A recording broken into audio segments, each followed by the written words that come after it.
You're about to listen to TADPOG. Tyler and Dave play old games. It's a comedy video game podcast.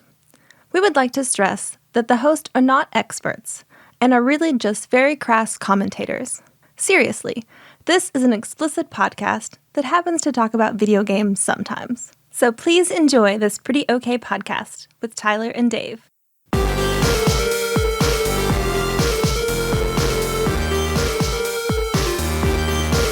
Hello, Internet, and welcome to another TADPOG podcast. Came in hot. Yeah, it's a show that happens weekly. We're two old guys. Well, we get together and we play old games. Why are you talking like a YouTube guy? Oh, because I listened to, what did I listen to earlier where maybe I heard a clip of David Cross talking about his, the worst thing in the world is when you go on to, a radio show, it's always like the gooter and the guy. Right. Yeah. Which I think is like, okay, back to our Parks and Rec conversation from last week. I'd like to continue that conversation. From our Patreon episode. Was it our Patreon episode? I feel like we're talking about about, yeah, I feel like it was. I thought it was Mario's Time Machine. Was it? I don't know. I don't remember. Those two were pretty close together, yes. Yeah, we recorded those essentially, not really the same day, but might as well have been.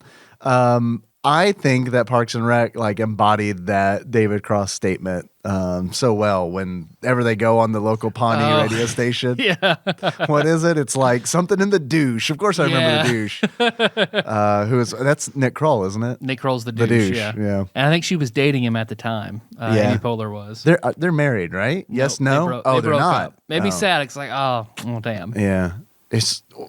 How does oh God, I can't remember his name. Job from Arrested Development. Will Arnett. Yeah. Are they married? They were. And they were married. They have two kids together. They got a divorce. Okay. Then she dated Nick Kroll. Oh, okay. So that was after. Yep. All right. So she's available is what you're saying. That's from my knowledge, yes. All right. So And she doesn't care what a guy looks like as long as you're incredibly funny. shit. Well, we'll see. Hey, well, we're playing through the games in the NES Classic alphabetically, but we've hit the stretch of Mario games that we've already covered. Right. So we're inserting like everyone's favorite Mario games. Well, okay, the other two are shitty and a joke. Right, the other but two, now we're right. doing one of actual substance. We should be doing Super Mario Brothers 3. Yep. We've already done an episode on Super Mario Brothers 3. So instead, today we're going to talk about Super Mario Land 2, 6 golden coins. Damn right. Is this the longest name for a Mario title ever? Oh, shit, it probably is. Maybe Mario... Oh, Super Mario RPG Legend of the Seven Stars. That is long. And also Mario plus Rabbids Battle for the Mushroom Kingdom, I think is the full title of that. I don't know. I always just call it Mario Rabbids. Yeah. Or Mario, but that's, okay, they're all long. Never mind. Yep. But first, before we get down to all about 6 golden coins, nitty-gritty. because I don't want to say Mario Land 2. That sounds confusing. It's easier. 6 golden coins. Have you ever played Mario 6 golden coins? 6 golden coins? Six Mario golden- 6 golden coins? Is that like that's the what I street always called lingo? it. Yeah, that's what we call it. Is that the really what you streets. always called it? Yeah. 6 golden coins? Yeah. Really? Or like Mario 6 golden coins. Really? Yep. I always called it Super Mario Land 2. Yeah, see, that sounds... Cause I would like... Or Mario Land 2. That's the one with the princess? No, that's Super Mario Brothers 2. Oh, okay. But this is Mario Land. Is that Yoshi's Island? No, that's Super Mario World 2. Yeah. All right. So you invented shorthand because you don't want to keep the game straight? Yeah. Yeah. All right. Okay. But before we talk about that, I didn't know what I would do for an intro today. And luckily, my subconscious cracked open last night and gave me just the weirdest ass dream Like about you, my dear David. Oh, a dream about me. About you. All right. Dave style. So in my dream, I'm like outside doing something in the yard, and you come up to me and you're like, Masturbating into I a just jar. masturbate. Yeah, just on the trampoline, just seeing how Right. far I can fling it. Are you listening, Amy Poehler? It's pretty funny, right? So you like that? You like that shit? you like when I talk about my friend masturbating into a jar? But you never heard that shit before, have you? What do you mean it's not funny? You and your Upright Citizens Brigade. But you walk up to me and you're like, "Hey man, yeah, I got some good news." I was like, "Hey, well, what's up?" I'm quitting graphic design. I'm done. That does sound like good news. I quit my job, and I got a new gig, and I'm pretty happy about it. I was like, "Well, what's that?" I'm Snake milker. making pretty close. I'm making Dave style chicken at the at the hot food Dollar General. I was like, of course, in my dream, I know. Oh, the hot food Dollar General. That is the dollar store that attacks. Oh, that's a real thing. No, it's not. No. My subconscious knew what you were talking Okay, about. I got you. In reality, fucked up reality. In dream reality. Yeah.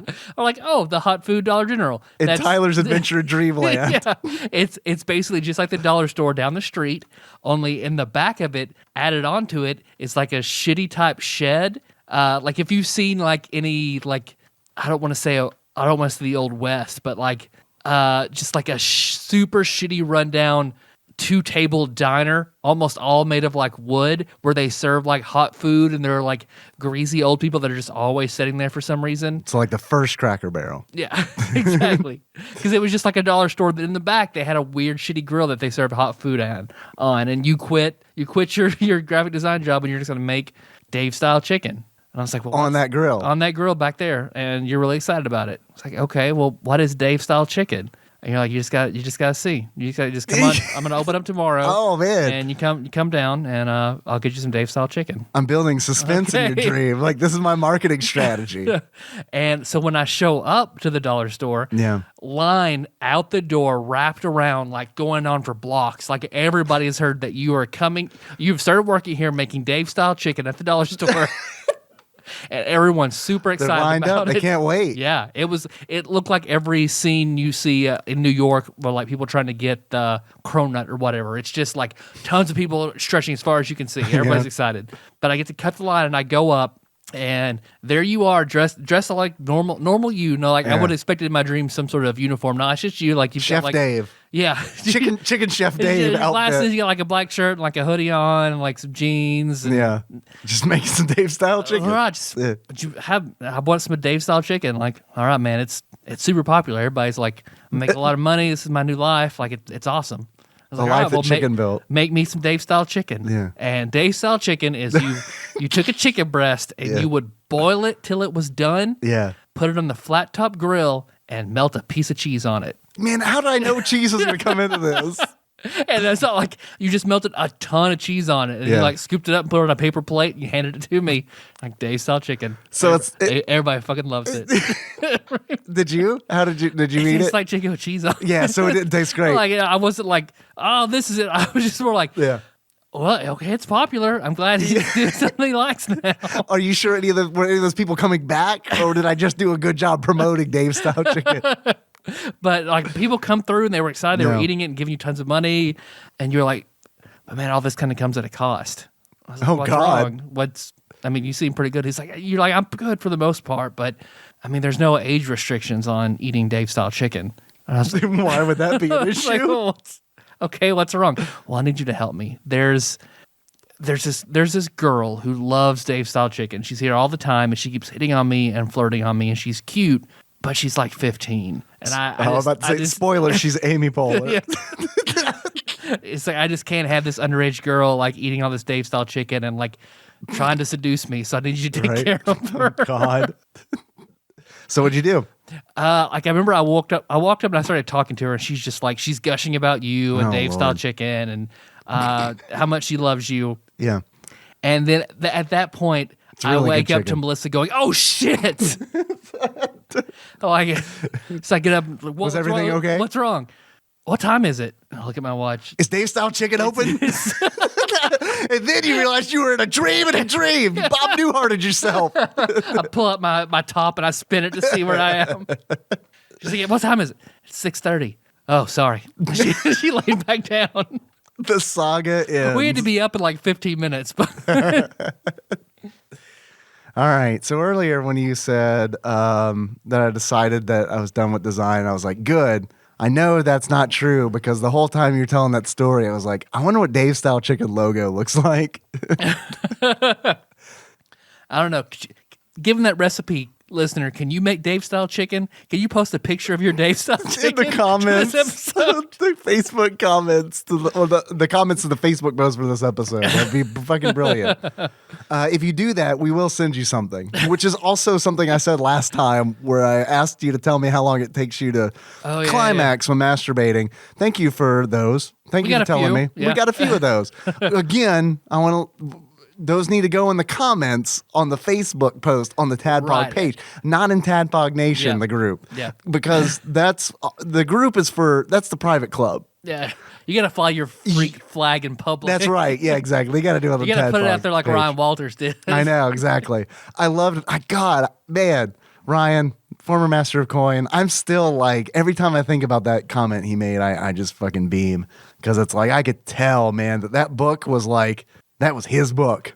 He wasn't gonna let anyone else have it. Like if he could have I feel like if he could have given more details on how he does his business, we would have gotten it. Should have held out. Should have held out for more deets. That's true. Well, we can do it again. Ask him to explain more. I think I said that we'd send something to the people who posted their climax time. So if you're one of those people, send me your address. We'll send you something. Send you something. I got stuff sitting around this table. Yeah, we didn't. Yeah, it might not be a good thing, but it might be. See, I got something right here that is iconic to TADPOG that I feel like I should send you. Is that glass or plastic? That's glass. Ah, shit. It's gonna be a bitch to ship. Well, it could be anything. And I guess I have one more bit of good news. And I didn't ask him about this beforehand, but because he's been telling people, I'm going to assume it's okay, that we're going to have another little addition to the TADPOG Nation in the form of a new little sweetheart. Yeah? Because TADPOG sweethearts. Yeah? Josh and Nicole, they be having that baby. A Josh style baby? A Josh style baby.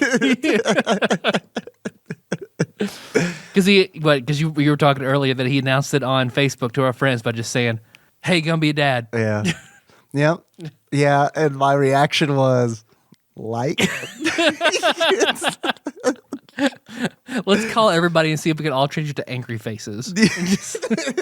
Oops, I'm sorry. Yeah, I'm angry because I lost a bet. I thought you were going to have a baby in 2020. Yep. Just in time for Nicole to be just a lady. Just in time for, I thought it was going to be like a Barbara Walters joke. Every time I say the year 2020 is essentially just going to be full of me making Barbara Walters. What was the dude with the mustache? John Stamos. No, I know that's where I was going, right? What? Leguizamo. No. Stoffel or something like that? Stalin. Joseph Stalin. That's Stalin. It. Not the one from Friends. The one from Friends. Joey Tribbiani? That Joseph Stalin. Matt LeBlanc. Yeah. That's a Friends reference. I was hoping you were going to catch. I did after you said Stalin. What's a good last name? Stalin. Love it. I don't have many Friends references, but that is one of them. It's sad that most of my Friends references that I know are Joey things. Like he's got a lot of memorable a cow's quotes. opinion. That's one of the best lines, period. That is absolutely a wonderfully love that. written line. Yeah. Oh man, like that stands up today. That could be in The Office. That could be in Parks and Rec. That could be in all the shows we love, and it would fit in like perfectly. Like that line is so fucking just a good joke. Oh, what was it? I love that somebody, a big Parks and Rec fan, connected Parks and Rec to and Friends being in the same universe. Oh god! All right, they're in the Munchiverse. There you go. That because when Rachel is talking about all the guys she slept with, she names like I slept with Ben from whatever city, which also happens to be Ben from Parks and Rec, the city, like wherever he is from as well. He would have been like 2 years old. And well, yeah. Because he was the youngest mayor, Icetown. Yeah, I don't know. Maybe not. We need to check their ages. Yeah, I need to bring up that article again because they had went on a big tangent about how it's possible. All right. I would like to read that. Yeah. Well, I'll see if I can put it in the show notes at tadpog.com. Yes, excellent. What's up, Internet? I am Dave, your bespectacled host, and you got huge news. Probably bigger than a little bit bigger than Josh and Nicole having a baby, Josh style. or Nicole style. I don't know. I'm just assuming it's going to be a boy. We'll see how it. Yeah, we'll have to see how it turns out. So, but my bet's with Josh style. Yeah. Yeah, I don't know why. I just think it's, we should have, well, maybe we should have checked with them to make sure it was okay to announce this, because we should have. Now we're taking bets on their baby. I was about to say, we should have a betting pool on Tadpog Nation, unless that's illegal, in which case we're totally not going to do that. Wink, wink. But probably just a little bit bigger news than that. I got a Steam Link this weekend, and it's pretty cool. Yes, okay. Tell me more. Yeah, it's pretty neat. I was wanting to buy one for a long time, and then I never did.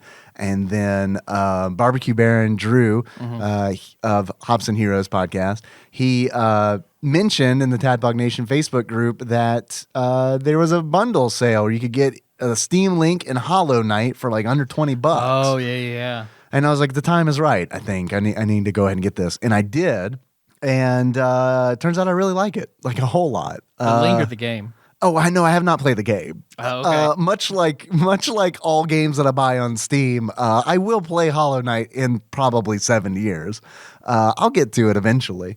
But the Steam Link hardware, anytime I get hardware, I don't wait with hardware. Like, I get hardware and it's like, let's set this shit up. Let's figure this out. Let's configure this bitch. Let's get it going. And I did that, and then I was like, what else could I do with this? I wonder if I could stream retro games through the Steam Link. I was like, let's see if other people have done that. And they have. All I had to do is add RetroArch to my Steam library as a non-Steam game. I'm fucking streaming, you name a retro game. I'm playing Punch-Out on my fucking TV through the Steam Link. And then it's like, so the point of this is that I played Super Mario Land 2, 6 golden coins, completely in the way that it was meant to be played on a 50-inch television with an Xbox 360 controller. So clearly that's what Nintendo R&D had in mind. One day in our dreams. They were like, oh, God. It really sucks that they have to play it on this fucking thing that our team developed. But maybe one day they could play it on a giant television that is flatter than the table we're writing these notes on right now.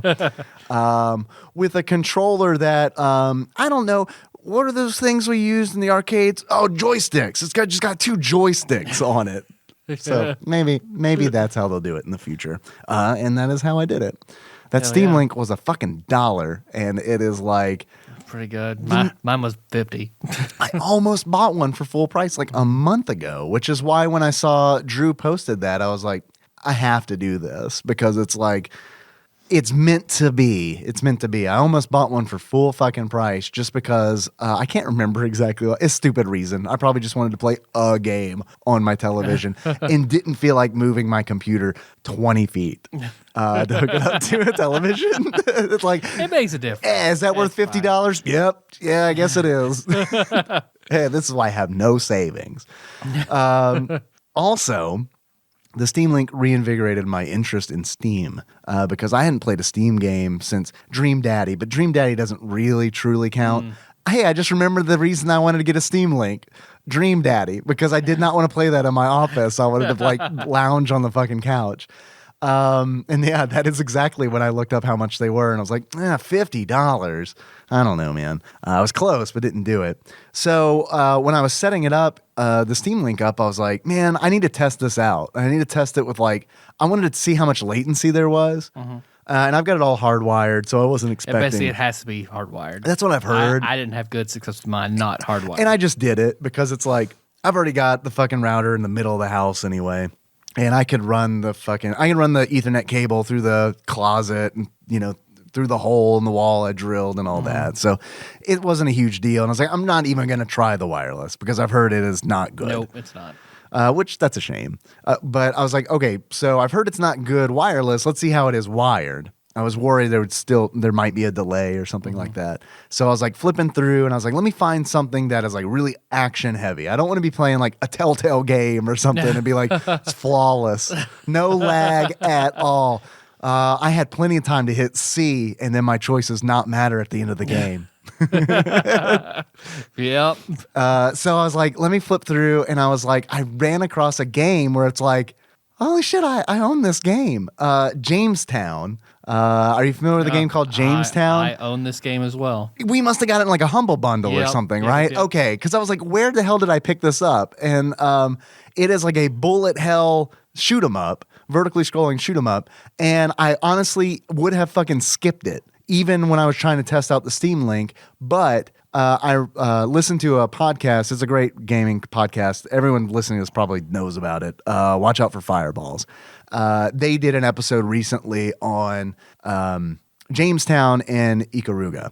So I was like, oh man, and it was fucking crazy because it's like I wanted to play the game because I knew they were talking about it, and I was like, I want to be part of this conversation.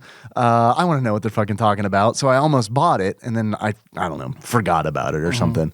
And I saw it on the list. I was like, holy shit, I own this. And then I was it's also a fucking game that when I was Twitch streaming, I remember like Drex and the Legend of Gurk, like they were talking to me about this game, and they're like, I think you might like it.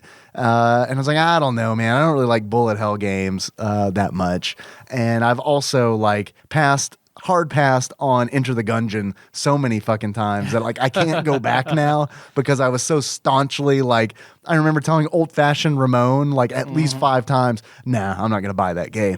The irony of it is I really want to play that game now. And I feel like I can't do it because Ramon's gonna be like, oh, you got to Enter the Gungeon. And I'm going to like just be like, yeah, fuck, I did. Sorry. I should have got this game when everyone was talking about it. Jamestown's a lot of fucking fun. Like way, it's really fun. Okay. Give it a shot.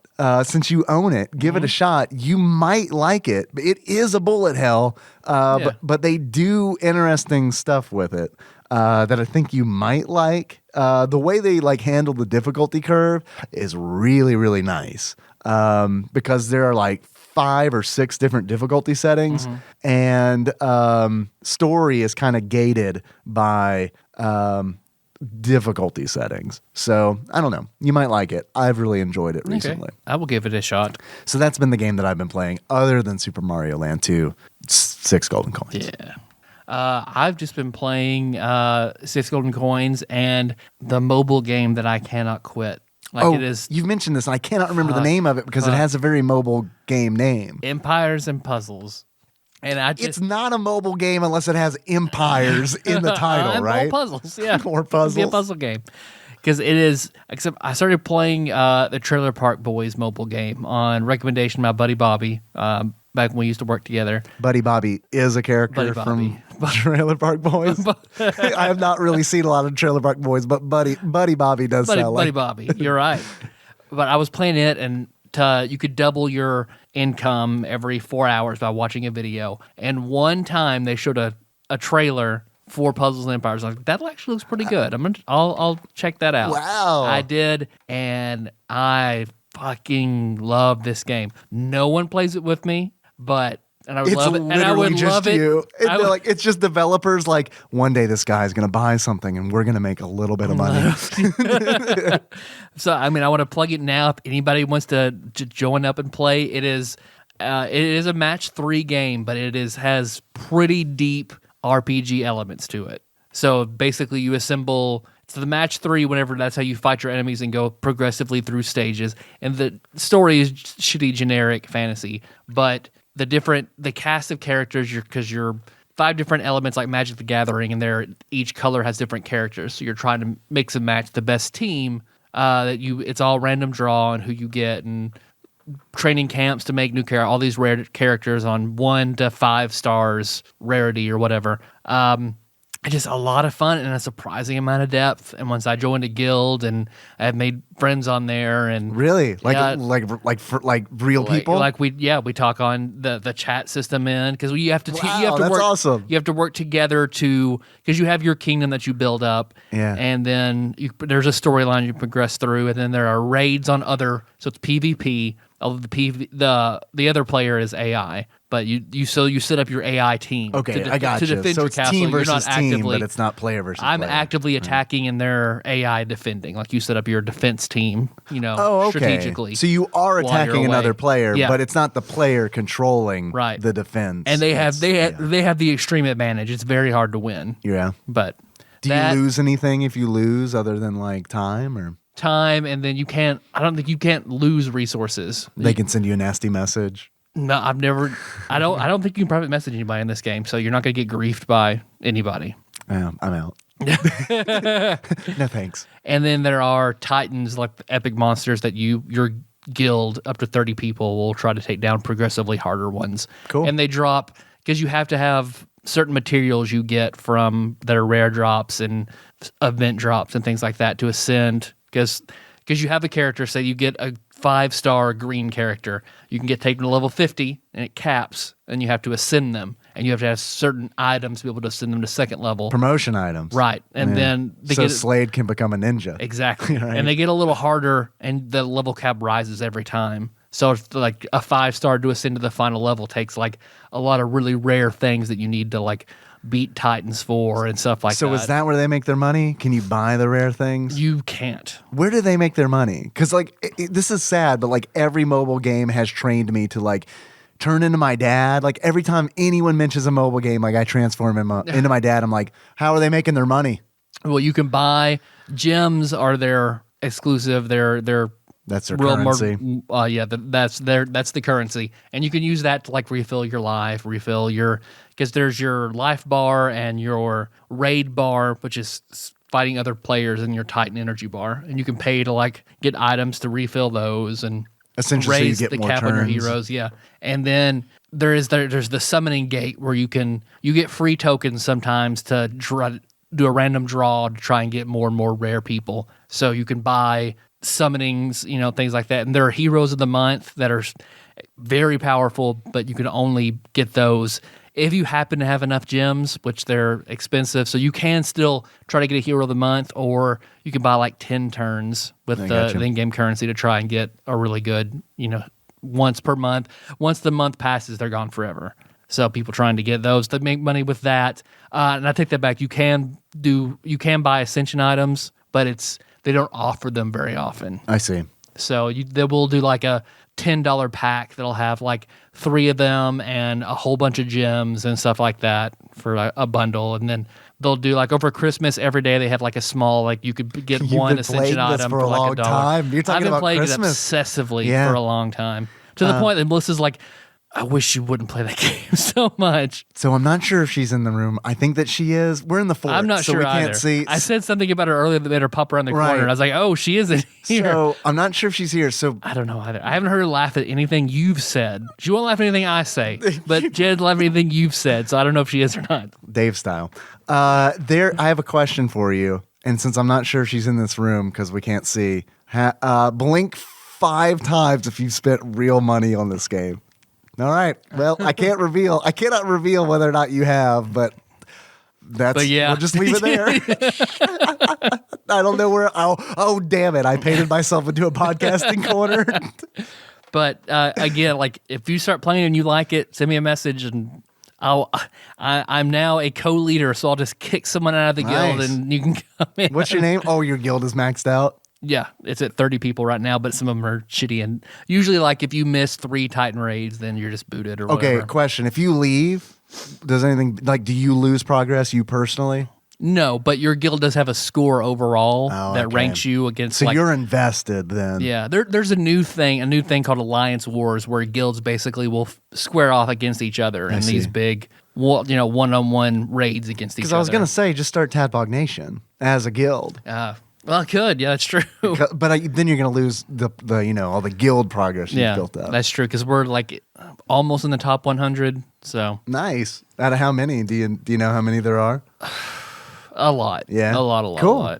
And and also you have like a cups. How many cups you get? You get cups by defeating other players. And so you're constantly winning. You're winning and losing cups, because if you lose, you lose like a certain trophies, amount. Basically, like Stanley cups. Stanley. They look like goblets. It felt Really? weird for me to say Stanley. Stanley Cup. Is that the hockey thing? That's the hockey trophy. Yeah. Okay. Like I was like, why does Stanley Kubrick have his own Why do you cup? have a cup? It doesn't make sense. Wow, the name Stanley's just did not Didn't make sense. not make sense to me. Where did Wayne's World? Okay. But because and you get your rank. You show your rank individually, so you have how good you are against all the players and how much your guild is against other players. Sure. So like I've been ranked. I think the lowest I've been ranked is like 99 before. On like, the entire game? In the entire game. And awesome, that's lasted all of 5 minutes before like I got Had fucking sex, didn't matter. I took a screenshot because I was like, I'm number 1 in the guild and like 99 in the game, screenshot. And then as soon as I did that, like bam, bam, bam, bam, I lost like 200 cups. So then I was down to like 2,000. Now you know what it was like for me when I lost my top spot on the Coors Light mobile game. Yep. I can't even remember the name of it. I forgot about that. The Fuck. Refreshers, something like Shit, that. I can't remember either. We did an episode on it. Was it the Refreshment? Was it the Refreshment or is that a band? It is the Coors Light, the Refreshment. Yeah, We were only We were only refreshment. Refreshment. For the life of me, I cannot remember. I had too many Coors Lights and got drunk. That didn't So you have to fucking rhyme. you have to keep saying until I write down all these show notes. Yeah. So we should definitely do a podcast episode on. Well, first and foremost, we do another podcast episode on the Coors Light mobile game, Yep. and then we do an episode on I can do a TADPOG whenever you want. heroes puzzling, Heroes Puzzle. Yep, you're right. and then Jamestown, the shooter that almost failed to exist. Perfect. That seems to me like when I installed and ran Jamestown, I was reminded of that old like marketing adage where it's like it takes an average person 7 times to remember something, and it's like, yeah, for Jamestown it was certainly 7 times before I was like, oh yeah, this game. Because when you said Barbecue Bear and Drew Rowland, then I then immediately thought, oh, what's the last time I've talked to said words that Drew That Rowland. was tough. Yeah, it was. They didn't come out right. And I was like, oh, yeah, because you said that whenever he was drunk, he told you he loved you. Yeah, at TADPOG Prom. Yeah, he's never told TADPOG me. Prom too. He's never told me that. So I messaged him like, oh, fine, you'll tell Dave you love him when you're drunk. Was he confused? A few minutes later, his reply was, dough. No, I love you too. No, Wait. Dough, March 6th, last time we said a word to each other. So wait, dough as in So, Bailey, you are officially my favorite of Pops and Heroes. wait, was he saying dough? You always were, but it's totally official. Was he saying dough because he didn't mean to tell me that he loved me, or that he didn't tell That's you? true. That he I don't loved know. you? I don't know. He was really drunk that night. Yeah. He was like, lives in another plane of existence drunk. Yeah. Like, not like vomity goofy, but just like you could tell, like, oh, he is not here. The refreshment done came and went, and then Drew doesn't live here anymore. no, he out partied the refreshment, the Coors Light refreshment. Another thing, I promise eventually we'll get to this game that I feel like we're going to talk a lot about. Yep. I don't know. I have a lot to say about it, but I see you're wearing a Ready Player One shirt. I am. Have you seen the movie? No, because I gave the book that Mike sent to Minecraft AJ, but now she refuses to see the movie because she doesn't want it to interfere with her reading the book. That's valid. I as get fuck. that. I told her like it's totally different. Everybody said the movie is still great, but totally different. It didn't matter. Brandy Jr., because we went to Graceland last week, and we talked about while they went to the Children's Museum, while Melissa took Choco Chica and Kenna, that maybe we go see like the IMAX version of it. Yeah. No, not interested in the least. No one was? Or No, really? nope. And Melissa's like, I mean, I'll go. I will go see it with you. I was like, you don't want to. I don't want to do all the things for date night and take you to a movie that you don't want to see. That's not going to be a good time. Yeah. So no, haven't seen it yet. Okay. I saw it. I was going to ask for your quick thought. I was like, maybe we do a little Ready Player One thing because I want to know what you thought about it. But No, you haven't this seen the it yet. shirt, the Sadie Hawkins shirt she got me for TADPOG. Oh yeah, of TADPOG course. prom. I was drunk when you guys were wearing that. I just assumed that. I assumed that you were wearing the same clothes. Well, she originally bought DuckTales shirts for TADPOG prom, but then she forgot them here, so then went and got these. That's right. That's right. You told that story. And you mentioned it. I don't know. I forgot it. Okay. Well, then when you watch it, I want to talk to you about it. I want to know what you thought about it. Okay. And I also recognize not want to fuck up date night because I did fuck up date night because Nikki and I were planning on seeing that movie together. Because she really liked the book. And when we saw the trailer, she was like, yeah, I want to see that. I was like, yeah, me too. And then what happened was I went to go visit Lord Dennis in St. Louis. And like the day before I left, I told Nikki, I was like, look, I don't know when you and I are going to get to see Ready Player One, and I don't want to miss it. And like, we will go. If you want to go see it, we will go. We will make it work. But I am going to go see Ready Player One without you this weekend. She cool? Yeah, she was cool. She was cool. So I saw it with Lord Dennis, and then I don't want to like really tip my hand too much on what I thought about the movie. But after the movie, we did get a briefcase full of White Castle, and that was pretty good. A literal briefcase, a cardboard briefcase full of a White Castle cheeseburger. Just pre-diarrhea. Oh, it was bad. Like my colon, like I could feel like, yeah, it was bad. It was a bad situation. It was delicious, but it was like as I was I think I was eating my 11th one, and it was like, damn, dog. and it was like, there's 30 in the briefcase, and it was just like, this already hurts. But I'm committed. It's true. I commit to things, Amy Poehler.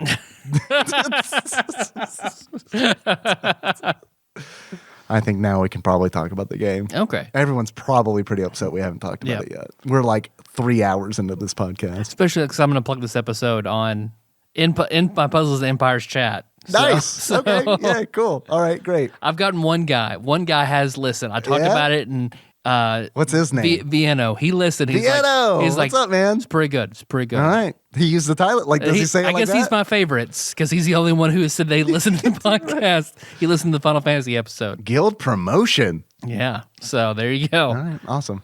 Welcome aboard, fellow guildmate. So, I'll be in there soon. Leo, Maroc, Mute, who I think is German, and it's spelled with like 4 or 5 U's. Louis, is that orange why you juice? Yeah, there you go. Orange juice. Orange juice is generally the most powerful person in the guild. Of course, he's pretty amazing. Of course, someone named Orange Juice would be. Yeah, it makes sense. I mean, it doesn't make sense, which is why it makes sense. Super Mario Land 2, 6 golden coins. Yeah, man, you hear that? I do hear that. It sounds like just like it. What it sounds like. It sounds like 2 friends that haven't seen each other for a long time. And I guess I also want to say, I don't want to leave anybody out. So Daddy-O also, because he's the guy who will come at me with snark if I don't mention his name and mention everybody else's name. I get it. Daddy-O is his name? Yep. All right. It's not Daddy-O. All right. I do hear that, which sounds like what it sounds like is 2 friends who haven't seen each other for a week talking about shit that they've just been holding in. That's true. Just like they've been holding in White Castle. The sizzle of Dave-style chicken on a flat top grill. Okay, this is a sign that I know we have been doing the intro for too long. This has gone on too long because I forgot about Dave-style chicken. That's a sign. Check back with us in 1 week. We'll be on part 2 of Super Mario Land 2. Of course, I hear that sound, that sizzle of Dave-style chicken, which ushers in a segment that we like to call Dave Reads from Wikipedia. Hey, Tyler. Yes, Dave. Before I do that, do you remember Trainsy? Yeah.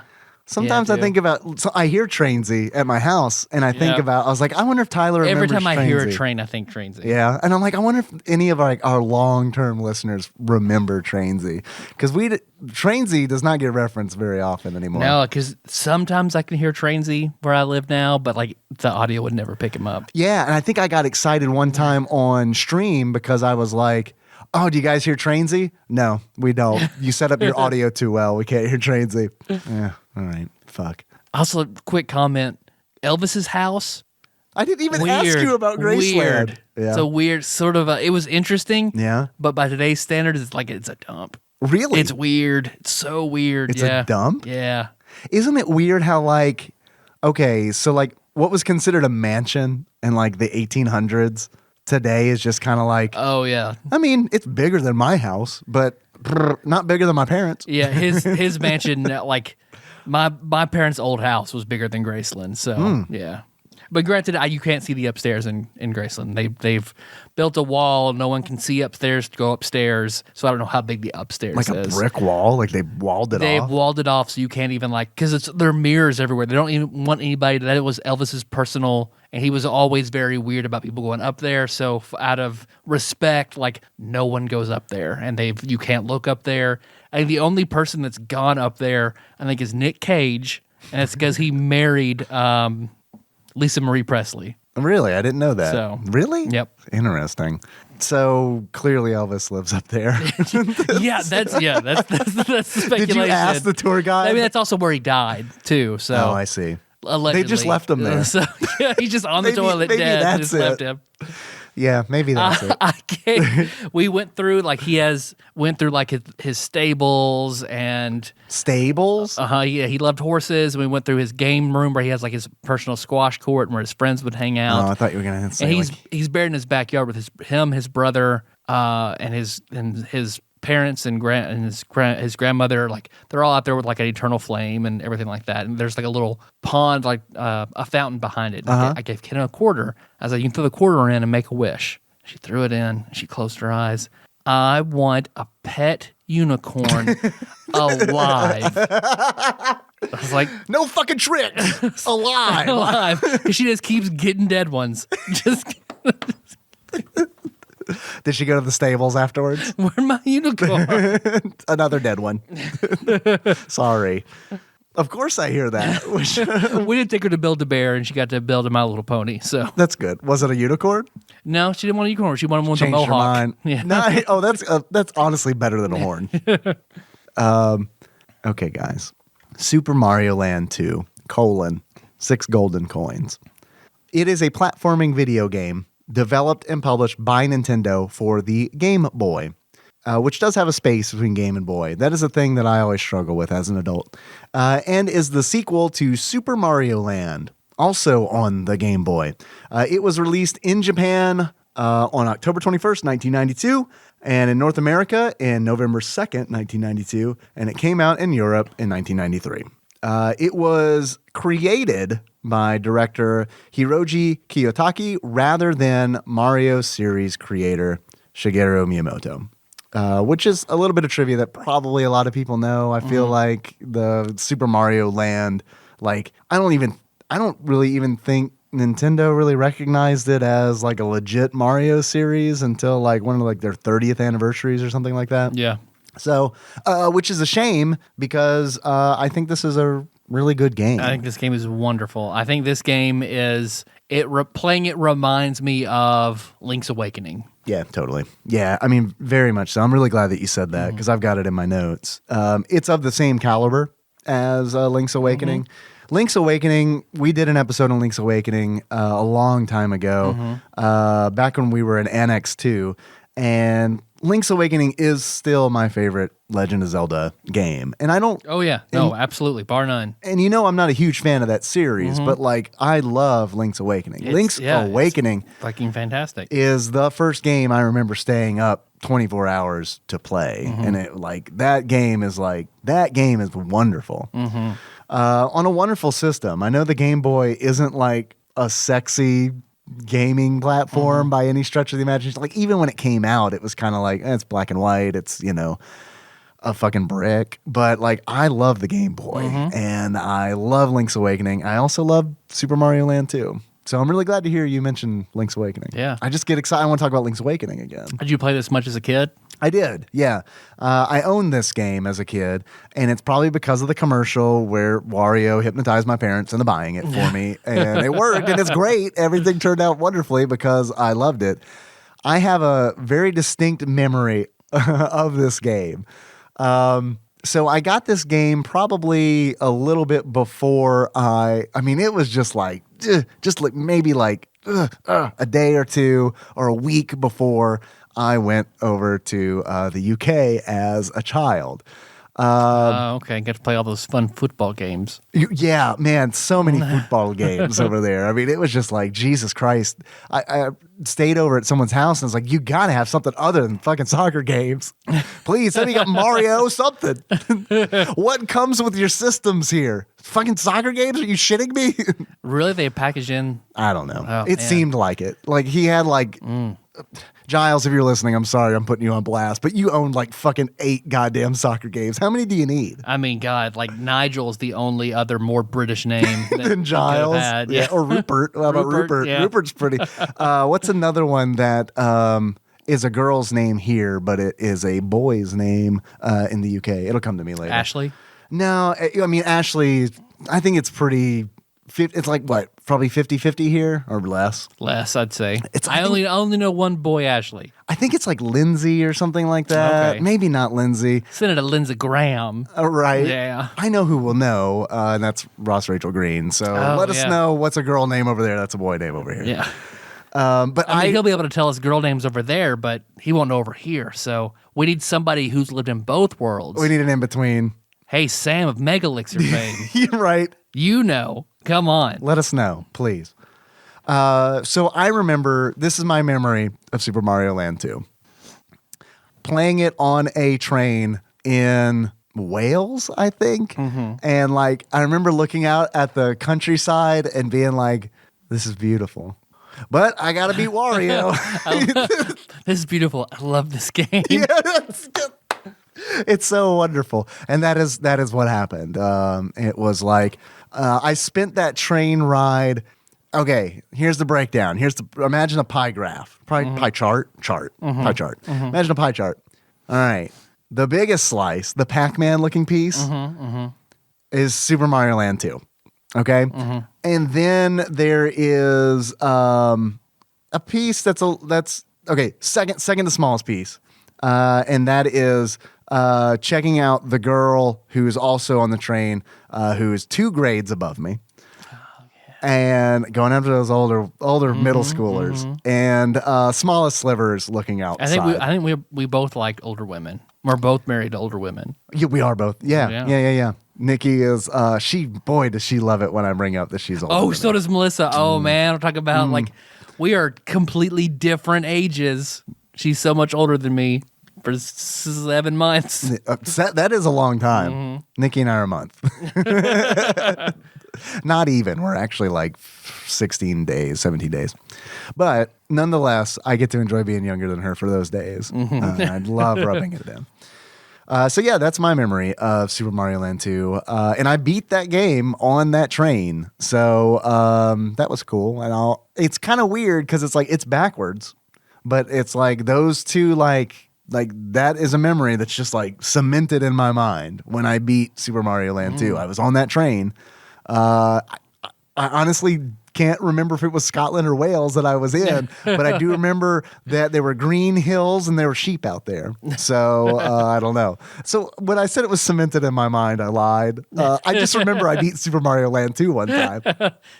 It's white. It's school white glued in my head. Right. Yeah. It's Elmered. It's Elmered in there real good. Did you play this game as a kid? I know you did. I did. Yeah. I didn't own it, but my cousin Lynn, she also had the Nintendo where I played Chip and Dale. She had this. Okay. So every time I would go over to her house, I would always play Chip and Dale's Rescue Rangers and A game 6 Golden Coins. that we also covered, Chip and Dale's Rescue Rangers. Yep. Out of the two, which do you prefer? Oh, this. I meant This Chip very or much. Dale. Dale. Because I remember it being much harder back then than it was now. Because I remember I would always sit down, play through the first stage that you have to go into the world map. The tutorial level, essentially. Yeah. And go right over to Mario World. That was my favorite world to play. And I would always go through and try to beat the 3 little pigs at the end.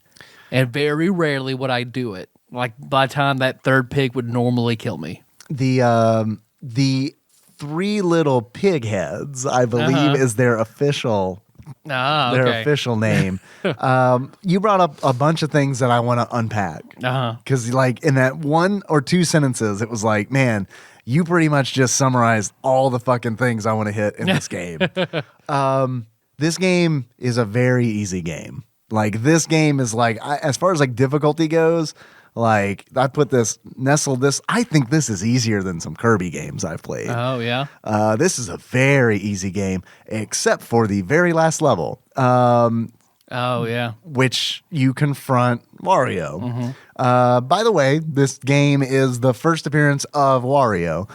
And it shows, because Wario looks fucking ridiculous. I think this is the only time they got Wario right. I am not joking. I fucking hate Wario. Wario is a shitty fucking character. Like, Wario is just like the laziest. I mean, it's just, come on, man. You got a good thing going with Bowser. You tease me with Wart for one fucking game, and then right back to Bowser, and then into fucking bigger Mario. What are you doing? You're killing me, man. But I think, what if we turn the M upside down? What? Oh. We did it, Eureka. Will it work with Luigi? They're not ready for that. Let's wait like 2 decades. Should we? What kind of game should we introduce him with? And tennis game? I think it was a tennis game. Oh, wasn't God. it? I'm not positive on I've that. seen like so many sketches, and it looks great for a fan-made game. Waluigi's Sea of Greed. And I'm unfamiliar with that. I'll put it in the show notes. Yeah, so people that want him to have his own game like all the other Mario characters. If you're curious what I'm doing, I am Googling first appearance of Waluigi because I need to know right now. I cannot do a podcast until I uncover this information. Mario Tennis, it was. That's weird. In 2000. That's also weird to think about because here's what's fucked up. I see the year 2000 and I'm like, that recently? That's like 6 years ago. Right. That is what it's like. Oh, man, I heard like 6 years ago. We're seniors in college. Oh, I heard inside. But I truly do think that Wario is done right in this game because he is enormous and he is terrifying. I don't think he's ever terrifying ever again. See, I think he looks like the Attack on Titan version of Mario. Which is terrifying. The fucking Titans in Attack on Titan are grotesque. I mean, especially the ones that look like babies. Watch the live action version. That is really, really creepy. I didn't know there was a live action version. Oh, yes.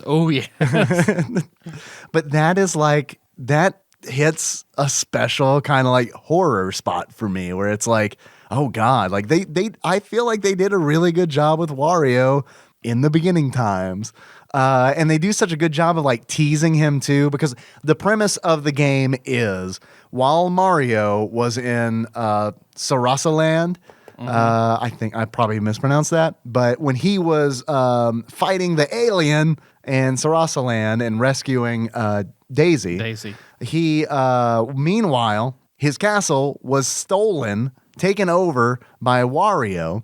I believe the instruction booklet says a person who has been jealous of Mario since their childhood. So they have a history. Okay. Wario takes over the castle and constructs this big door in front of it with 6 round holes where coins must be inserted for it to open. Takes the landlord feat, all of D&D, builds his evil castle. Totally. And that's the premise of the game is you going around as Mario collecting these 6 golden coins, hence the title of the game. And you get a coin from defeating the boss of each zone in the game. And I think it's an important distinction that they're called zones in Super Mario Land 2. And it's because I, as a kid and to this day, always looked for Nintendo taking shots at Sega and vice versa. Like anything that like doesn't even mean anything. I remember in Super Mario Land 2, I was like, they call them zones because they're called zones in Sonic. And Nintendo's like, boom, we can call them zones too. And the R Zone is also making fun of Sega. So the boss of each zone has one of the coins needed to open the door. I feel like if Wario really had put his thinking cap on, he wouldn't have made it that door openable. I like the tease whenever you go up to the castle before you're ready, and you can see Wario running back and forth on the very top. His silhouette, not the even big cloud over the castle. Yep, you have no idea what he looks like. Like that is such. They do such a good job of building suspense. Who is this Wario guy? And even when you go to the castle and it's like the lightning's flashing and you see him like pacing back and forth either on top of Mario's castle or through the windows, and he's just this silhouette, and it's like, who is this guy? And then when you finally meet him, it was like, man, this Wario guy is grotesque. He's one grotesque gentleman. It's like what's his name from 300? He's I've never seen the mutant 300. who sells out everyone in 300. The super mutant. Yep, the guy is basically a super mutant. Yeah. Should I watch 300? It's been a while since that movie came out. I think 300 is great. Yeah, I need to watch it. I haven't seen it in a while, but I thought 300 was great. I liked all the what are now considered ancient memes that came out surrounding 300. If you like Lena Headey from Game of Thrones, she's naked in it. Who does she play in Game of Thrones? Cersei. Oh yeah, I like her. She's also in the Judge Dredd remake. Oh really? Yeah. With Carl Urban. Yeah, I really like that. That movie I feel like gets a lot of shit, but it's like I wish they would have made more Judge Dredd movies with Mr. Urban. Have you seen he's like a very serious Adam Scott, Carl Urban. Oh really? You think so? Yeah. Yeah, I guess I could see that. Maybe when Judge Dredd removes the helmet, like he does, like when I guess Stallone did that, I like it to be Adam Scott under there. I think that'd be a fun surprise. Did you see the RoboCop? I did not see the RoboCop remake. Did you? No. Yeah, I heard it was really bad. Yeah, me too. And I'll be honest, when he wasn't silver, I was like, nah. Yeah. It's fucked up, but it's like, that's the truth. I mean, it was just like, I guess I didn't have that big of an attachment to RoboCop because it's like, I think the movie's great. And I think the older I get, the more I like it, which is also weird. But like, I know I didn't have the kind of attachment to RoboCop that I did Ninja Turtles because it's like I saw Michael Bay's character designs. Like I saw the character designs for his Ninja Turtles and I was like, God damn, this is a fucking mess, but I'm going to go see it. Yeah. So, I mean. I'm not seeing the second one. What'd you say? Peep Up and Rocksteady. I know. Fuck. I still haven't seen the second one. I know you have. And I was like, man, I got to get in on this, but like I haven't watched it yet. And who plays Rocks? Oh, the guy from Malcolm in the Middle. Shit. Wait. Hold up. Yep. What? Wait, who from Malcolm in the Middle plays who? Stevie's dad. I forget if he's Bebop or Rocksteady. No shit. Yep. Wow. Okay, cool. Well, now I have to go see it for real. Even though it has former husband to Amy Poehler in it. That's true. Yeah, that's true. He's the main character. I assume he's in the second one. I know he's in the first one. Yeah. He did a sitcom with Christina Applegate that I thought was really, really funny. Really? How recently was that? It lasted 2 or 3. It was several years ago. I remember that show. Yeah. Nikki and I were living in Lexington when that was out. It's the first primetime show that I saw them lean into censored profanity. Yeah. And I thought that was funny and really well done. God, I wish I could remember the name of that. Because I remember like Nikki wanted to watch it and I was like, I don't know. And then she played because I didn't really know anything about it. And then she played the Christina Applegate's in it card. And I was like, all right. I wonder if I'm still as attracted to her as I was. Is it as good as Jessie? Did you see her in Jessie? I don't know. I'm unfamiliar with Jessie. I feel like that's the sitcom that she starred in after Married with Children. Really? Where she is a single mom who works in a bar. Oh, so she was the star. Yeah. Oh, I didn't know that. Interesting. Was her name Jessie? Yep. All right. I was hoping she was married to Uncle Jesse from Full House. That would also be good. That would have been really good.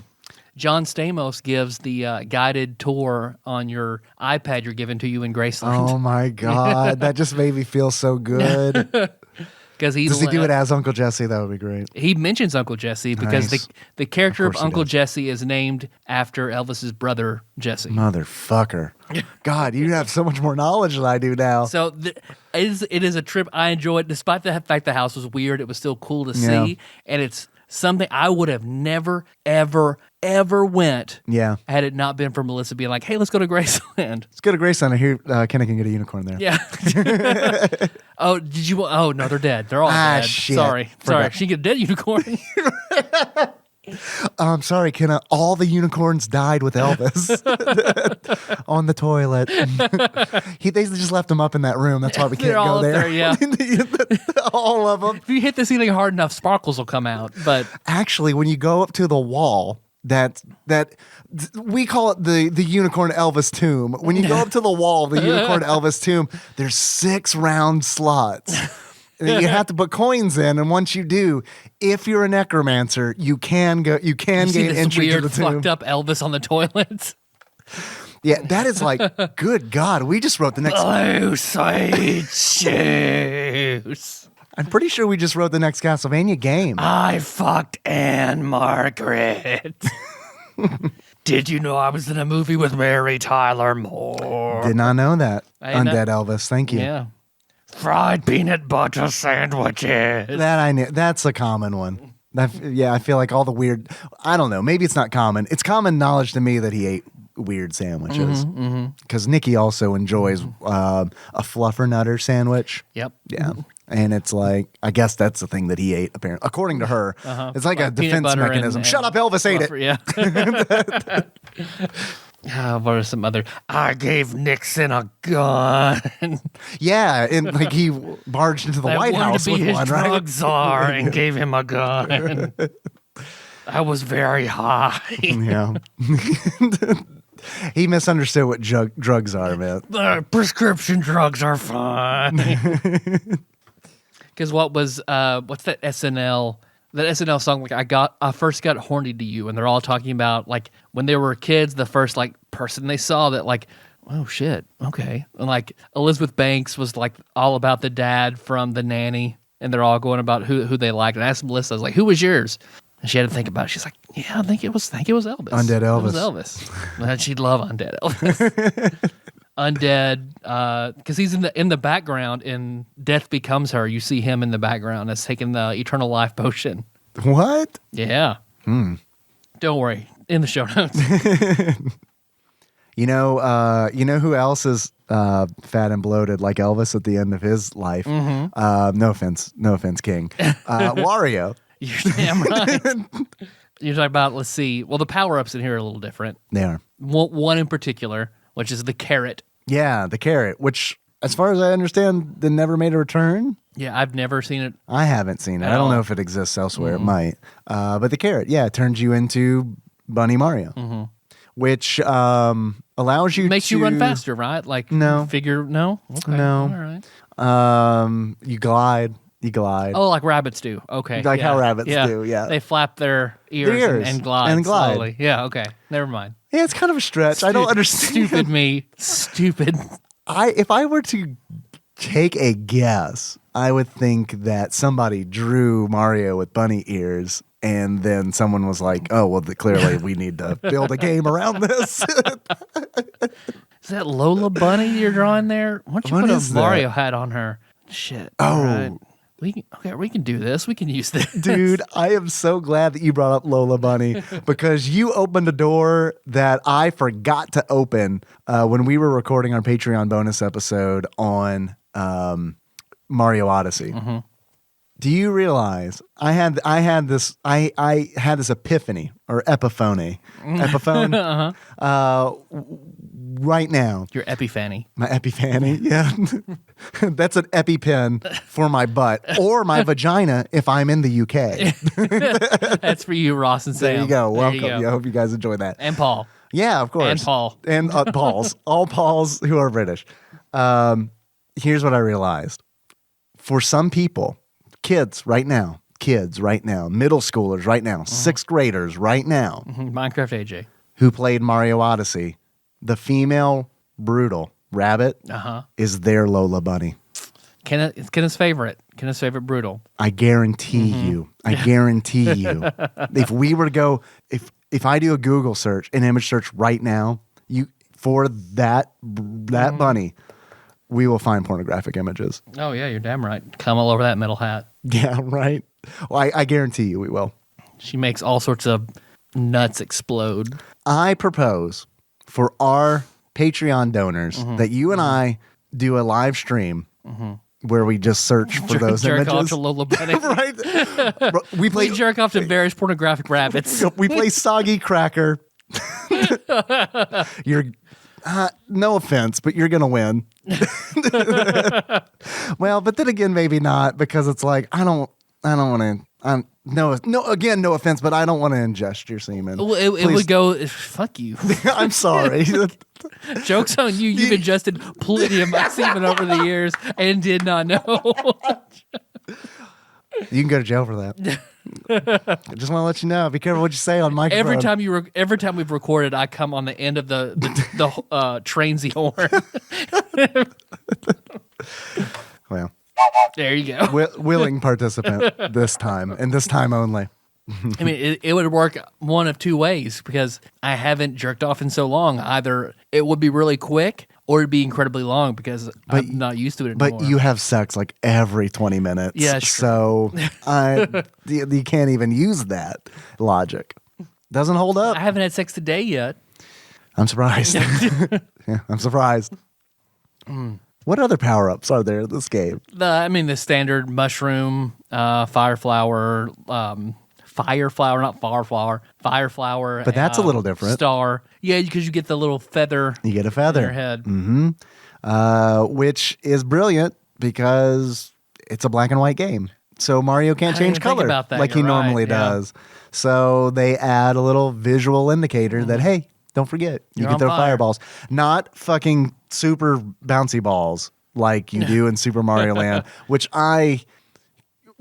sometime I want to do an episode on Super Mario Land. Oh, yeah, I'm all for it. I want to dedicate 40 minutes of that podcast to griping about what they replaced Fire Mario with. Right. That abomination. Because good Lord, I can't hang with that. Oh, God, it still just makes my skin crawl. I'm sorry. I got us off track. I think that's all the power-ups. Because there are like little mini games. Mm-hmm. I can start out there, because you can either do the little claw game where you pick items up off a conveyor belt, because extra lives are hearts. Yes. Another swap mushrooms, which is impossible to do on the Game Boy. So brilliant. I also appreciate that. Good design decisions. Then there's a game where you pick which sort of button you press that sends a spark to what item you'll get, and mice chew through the wires, so it diverts it onto a different path. Right, and that plays a lot like that. Reminded me a lot of the mechanical spider boss at the end of Mega Man X. Yeah, fuck that thing. Because it's got that same pattern of wires. Yeah, that's like the first thing I thought when I saw that. I was like, oh God. Did this influence that boss in Mega Man X? Because if it did... That's the most hated boss in Mega Man X. Yeah. If it did influence that boss, maybe Super Mario Land 2 shouldn't exist. Because I do want to play whenever the X Legacy collections come out for PS4. Yeah, dude, X going to give it to you. I mean, you can't avoid it. X 1, 2, and 3, so we need to do 4, 5, and 6. Yeah, I'm down for that. And 7? How many? There are a lot. It doesn't matter. So many. Let's see. But you get to these, I want to talk about how you get to these bonus stages, because you get to them if you ring a bell at the end of each level. At the end of each level, there's a bell. If you ring it, you gain access to this mini game where you can collect power-ups. Yep. I think that's an interesting distinction, because that is one of the things that makes this game really easy. It is not hard to reach that bell. Like, you can... Like, there are times where you pretty much accidentally hit the bell at the end, and it's like, oh, cool, I get a chance to get some power-ups or an extra life. The extra lives are plentiful. And there's also the casino where it's like you can go in. I love how coins work in this game. It's weird, because usually in a Mario game, a 2D platforming Mario game, you collect 100 coins, you get an extra life. That does not work in this game. Your coins, you can collect coins up until 999. What do you do with coins, you might ask? Well, you take them to this giant cave, which is a casino. And in that casino, there are 4 different pipes with different prices on them. And if you have enough coins, if you have the coinage that is indicated on the sign, you can enter that pipe and it will take you to a casino where you have a chance to play essentially like at the end of The Price is Right where they spin the big wheel. It's essentially like that. Instead of cents and $1 on the wheel, it is different number of lives typically. It depends on how much money you paid. But if you go in there and you pay 999 coins, you can possibly get 99 lives. You can win 99 lives. And they actually call them 99 ups, which I think is great. So I was trying, now that you said that, it made me think. I went back to Wario, how weird Wario is. You said casino. I went Knife Guy, Great Guys Casino, Mario RPG. Okay. Weird Wario. Who was that weird guy in Mario RPG who was like Knife Guy and Great Guy's boss? He had the big tower. It's a really goofy. Sorry, I don't know. I've played Super Mario RPG only twice, and the only enemy I really remember is Mac the Knife. Yeah. Oh shit, I can't remember because he was the only other human, and he ate like you fought him in his tower, and the little dolls. He's trying to find all his Mario dolls, and you're hiding behind. I know who you're talking about. That guy. I can't think of his name. Can't remember his name. But I feel like he reminds me like if Wario is actually someone different, and the original Wario from this game is still a character, he becomes that guy. That guy. But that's just a crazy. theory. A game, yeah. All right, go ahead. If you have anything to say, I have to find this out. Yeah, I've got a few more things to say. The zones in this game, outside of Casino Zone, I think are probably the most creative Mario levels. Not levels. The level design is pretty straightforward, I think, but like the actual world map and the zones are very creative and very different. Booster. That is actually Booster, not Wario. That's all I'm throwing out there. Oh, in this game? Yes. it's Booster, It's actually not Wario? Booster. In disguise? Since current Wario is very different. Yeah, current Wario is very, very, very different than this Wario. Now, Wario right now is a fart joke personified. Yeah. I mean, he is. I love the WarioWare games, though. I do too. Yeah, those are a lot of so fun. much. They're just because they're weird. It has nothing to do with Wario. Yeah. Yeah. In my opinion. But yeah, the zones. There are 6 zones, as you might have guessed. Yep. You get a coin from each.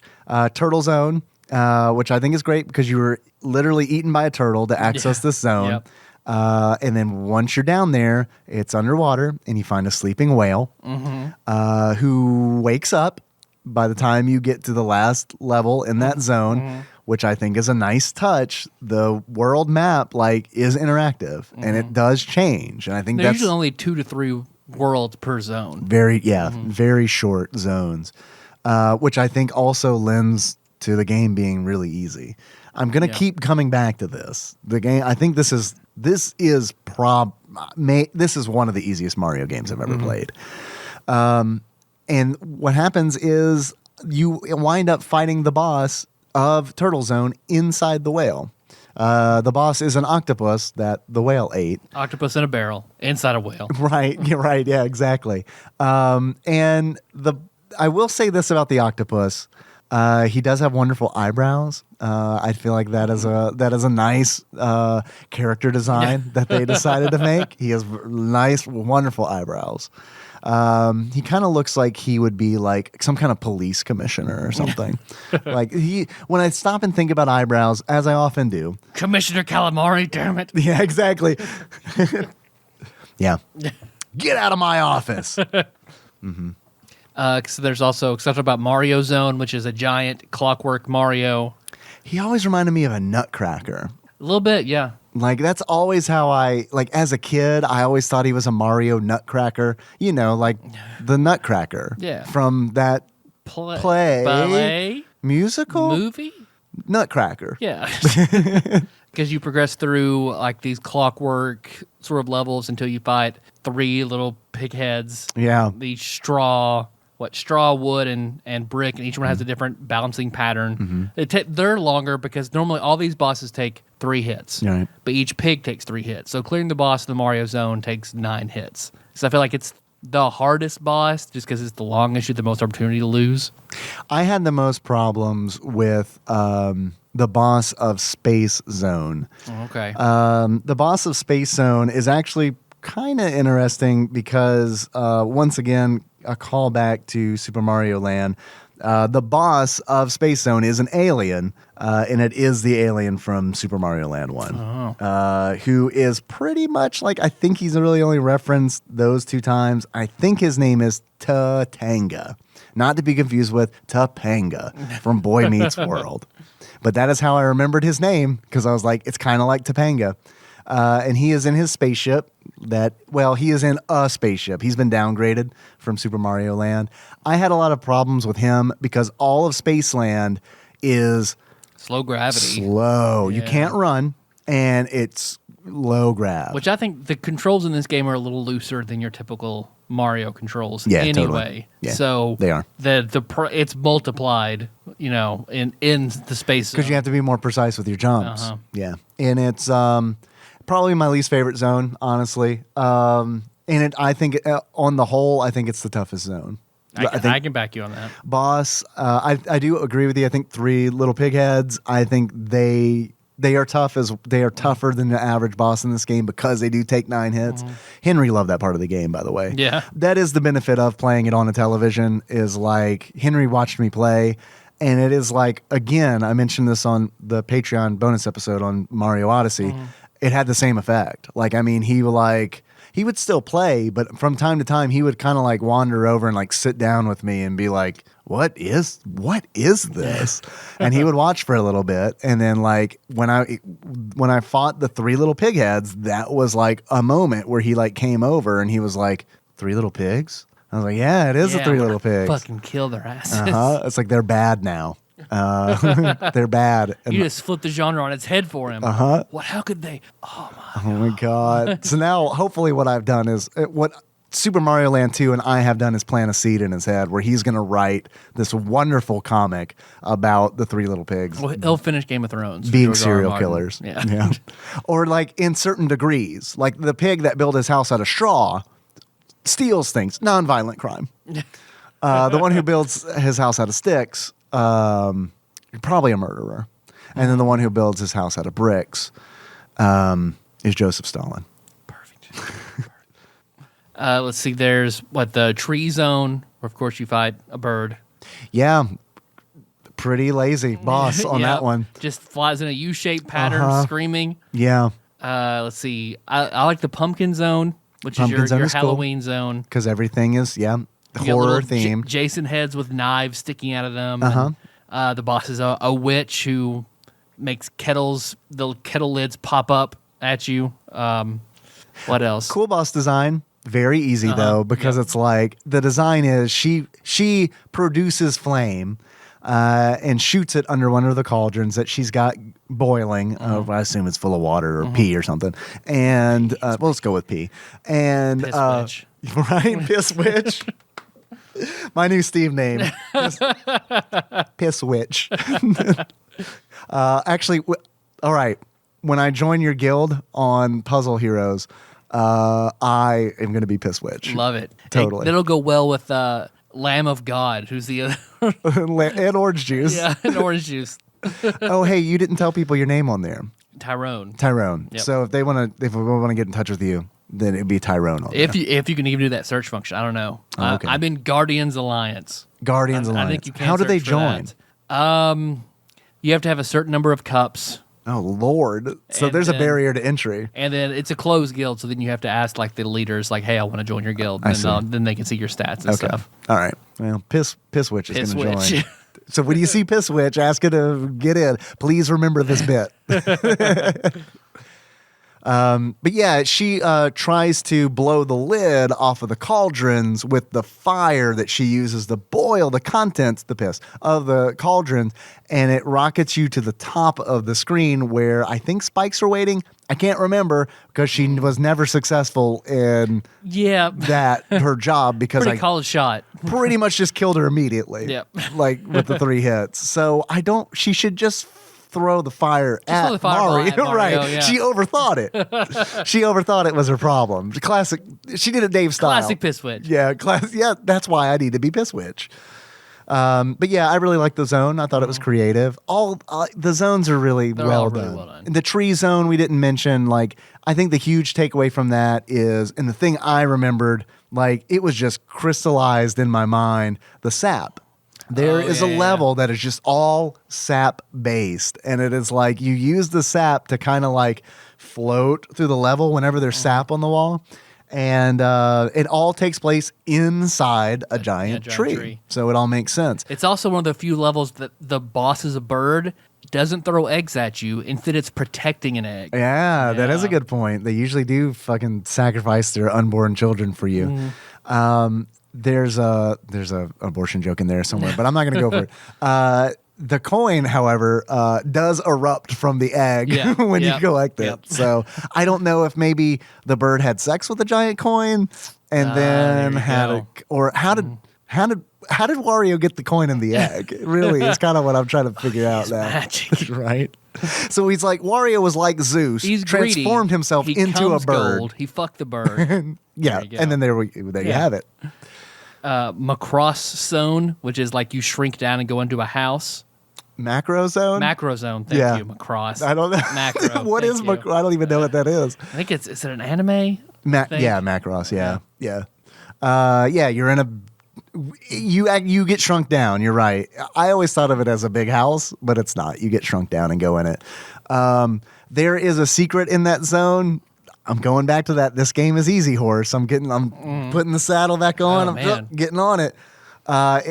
Essentially, all you have to do is play the first level in that zone, find a hidden exit, which is not very hidden, and then you go right immediately to the last level in that zone, where you fight the boss of that zone. Just a rat going through pipes. Yeah, just an easy rat. He kind of fights like you fight him like I think it's Roy from Super Mario Brothers 3, where he like he scales the wall and goes up to the ceiling and tries to drop down on you, but he has a drill nose instead of a spiky turtle shell. Very easy, very easy. Probably the easiest. Yeah, him and the bird. Trying to think what else is there. That's it. Do we name all 6? Okay. That's it. That's all 6 of them. And then Wario. Your castle with Wario. Yeah. Now, this is where the game all of a sudden decides, hey, hold on. We don't want you to beat this game. Yep. Because I beat this game as a child, came back as an adult, feeling like, let's face it, I was better than I was as a kid. And breezed through the entire game. Got to Wario. The zone is just Mario's castle. There are no checkpoints in the castle. Every other level in the game has checkpoints, including boss levels. Which are bells. In other zones. They are also bells, yeah. And honestly, without the checkpoints, this game would be much, much, much more difficult. But there's a checkpoint. There's a bell in every zone that you can slam and restart from there if you die. And if it's a boss level, which I'll say, I kind of understand why the bosses are as easy as they are. I think this is a game that was designed for younger players. And B, the boss level isn't just a boss fight. You have to platform. You have to do a regular level, and then it ends with a boss that you fight. So I get it. They don't want to design a boss that's going to kill you 8,000 times and send you back to the very beginning. So I get it. But Wario's castle does not have a checkpoint, and it has 1, 2, 3 mid bosses, and then Wario has 1, 2, 3 forms. Yep. And the platforming in that level is considerably more difficult than any of the other levels in the game. It makes sense because it is the last level in the game, but like if we were charting this out, the difficulty would go from like 5 on a scale of 100 to probably like 60. I mean, it is like, which by contrast to the other levels, this level is like, what the fuck is going on?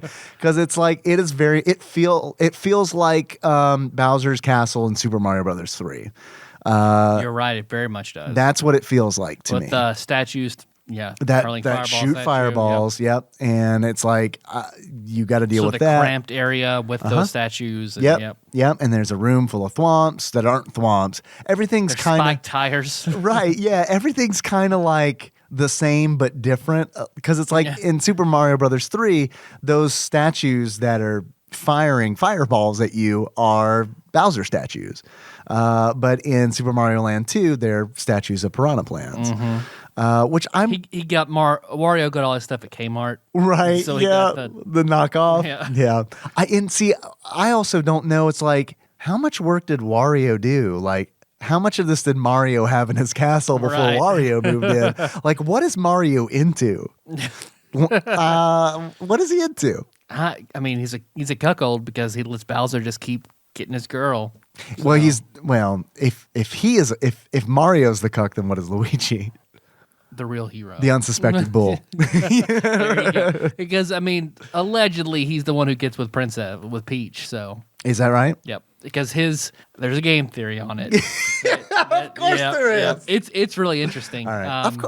I'm not saying that they're not interested. Because he wanted to find out because Rosalina for Mario Galaxy looks like Peach. All right. So he went through like a lot of millennial Peach. Yep. He went through a lot of lore in the game and Japanese exclusive content, and it heavily alludes to Luigi and Peach being her parents. Oh, interesting. Okay. So I'll link in the show notes. It's a good they link it through left-handedness. There's a lot of big thing. Yep. Okay. Yeah, you know how I feel about all that. It's entertaining, but it gets under my skin because like when people take I don't know. I'm gonna get sidetracked on this whole thing. It is just a theory. That's just everyone just needs to remember that. Yep. 100%. But then when you get to Wario, it's interesting because, of course, you see him and he's kind of a fucked up version of Mario. Yeah, he's enormous. He is like, dude, you nailed it when it's like Attack on Titan. Like, I mean, it's like, that's what he looks like. He looks like a fucked up Titan Mario. And each of one of his forms, he gets a different power up. So I feel like you haven't seen this before where you're fighting your own, like Link has fought his Shadow Link. Like this is the first time Mario's facing against his own powers. It's very cool. So, yep. And what's great about it is even the first version of Wario that you fight is a powered up version of Wario because he is enormous. And so that's the mushroom version. That's the mushroom version. You would assume, or I assumed when I was playing this game, that is just how Wario is. But once you defeat him, he actually turns into his true form, which, man, they need to bring that form back. You haven't seen that one again. No, they shy away from that one because he looks like a tiny, fat house elf. Yeah. He does have pointed ears, and at first I was like, "What is that?" And then he throws a shoe at you and then jumps off the castle. Yeah, it's weird. Or a loaf of bread. It's something. He throws something at you, and it's like one of those things. Even as a kid, when I was playing it and I beat the game, I was like, "That's probably like a Japanese culture thing or something." Do they throw bread at you and then run away? Is that like a thing that it's a Middle Eastern insult where throwing a shoe is a huge insult. Which it is. That's why, like, is that why the report or threw the shoe at George Bush? Was it a reporter? I thought it was a reporter. Yes, somebody in the audience, threw a shoe at him. That's just a huge insult. Because you fight Mushroom Wario, Rabbit Ear Wario, and then Fire Flower Mario at the end. And then Fire Flower Wario is no joke. I beat him the same way I beat him as a kid, which is not getting hit while fighting Bunny Wario because they give you the power up like right before. So that's nice. They do give you the power. Like before you fight Bunny Wario, they're like, here's a carrot. You're going to need this. I beat Fire Mario by not getting hit as Bunny Mario and then essentially just flying over Fire Wario and waiting for him to jump into me. Yeah, because he's enormous and his fireballs are enormous and they're hard to fucking dodge. Yeah. So your best bet is to hit him once and then time it, make that window just right. So when you jump up again, he stays in that flashing window and you just do that 3 times and he's gone. They also, I'm glad we're talking about power-ups again because that is another way that this game is easier than other Marios. In this game, in Mario Land 2, if you're Bunny Mario or Fire Mario and you get hit, you just become Super Mario. You don't get downgraded all the way to regular tiny ass Mario. I know it's different from game to game, but this is one where it's like you can essentially get, if you're all powered up, you can get hit 3 times and be fine. Not instead of twice. Yeah. And then once you jump off, the castle sort of fades away back into Mario's castle, and the W flips around to an M. Yeah. Get a flag comes up like the original Super Mario Brothers. And it's nice. I love it. Game over. It's nice. And the castle looks nice. The game looks wonderful. I mean, the absolutely. Game looks wonderful. And like the character designs, even though I don't think the bosses are very memorable, I do think that they look really good. Great eyebrows on that octopus. And I think the game, it's like that cartoony sort of thing that's always going to look good. Yeah. It's aged well. It looks like it fits in that same sort of art style as almost like Link's Awakening. Like I think it's amazingly well done, and Sans is one of the best Game Boy games in my opinion. Yeah. No, this is a wonderful game. Did you play Super Mario Land 3 or Super Mario Land 4 when they became Wario Land? No. Me neither. I have not. Was there a reason that you didn't? No. I don't like Wario. I just never had. I would have been fine with it. I think I just never had the opportunity. I remember seeing so here's the thing. I heard about Super Mario Land 3. Fucking awesome. And then when I saw it was Wario Land and you play as Wario, no thank you. Pass. Might be a great game. I've never played it. Have no idea. But I mean, it was just like immediately like, I don't want to play as Wario. Why can't I play as Bowser? I'd much rather play as Bowser. Bowser's so much fucking cooler than Wario. You wait to Mario Odyssey for that. Or RPG. RPG, like that was the big thing good. about RPG that I loved. I was like, oh my God, I have Bowser in the party?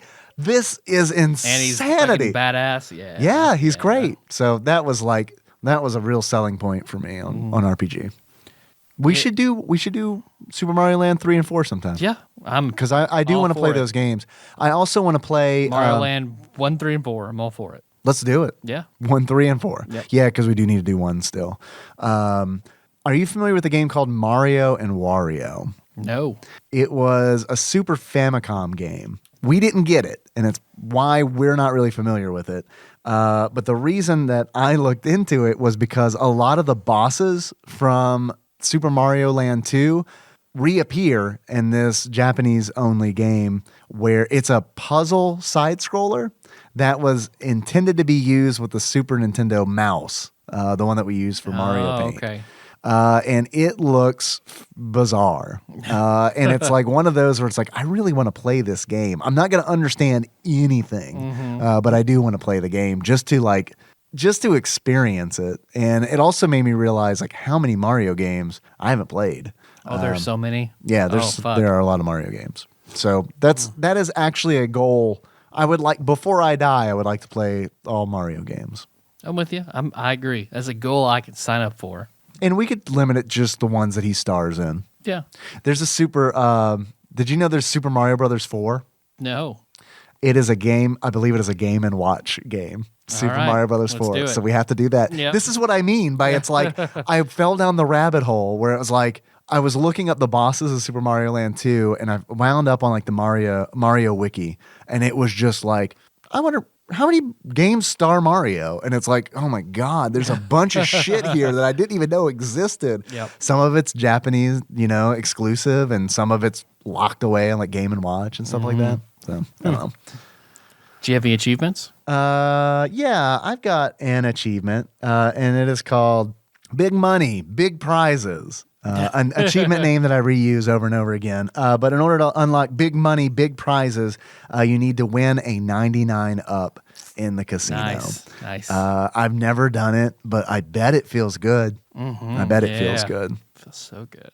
Do you have any achievements? I've got one as well. What you got? Mine is Juggalario, and that is Please be a Juggalo joke. I mean, sort of, but it's where what I talked about, how you beat Fire Mario is you beat Wario in all 3 of his forms by keeping him in the air in that mode, hitting him 3 times. I just came up with a second achievement. All right. Unfortunately, it's also called Juggalario. And in order to unlock it, you need to be drinking Faygo and then do a spit take on your Game Boy when you realize how the difficulty just spiked crazy. And what you thought was going to take you maybe 2 minutes actually is probably going to take you about an hour. Took you a whole train ride. Through. Right, exactly. I did go into Wario's Castle with 50 some odd lives, and I did not finish the game until I was in the teens. And I was worried because it was like, oh my God, am I going to have to what happens when I die? I don't know the answer to that. I didn't, and then I looked it up. Do you know what happens when you die? Because it's never happened. When you die, when you lose all your lives in this game, all the coins that you've collected go back to the bosses, and you have to fight the bosses again.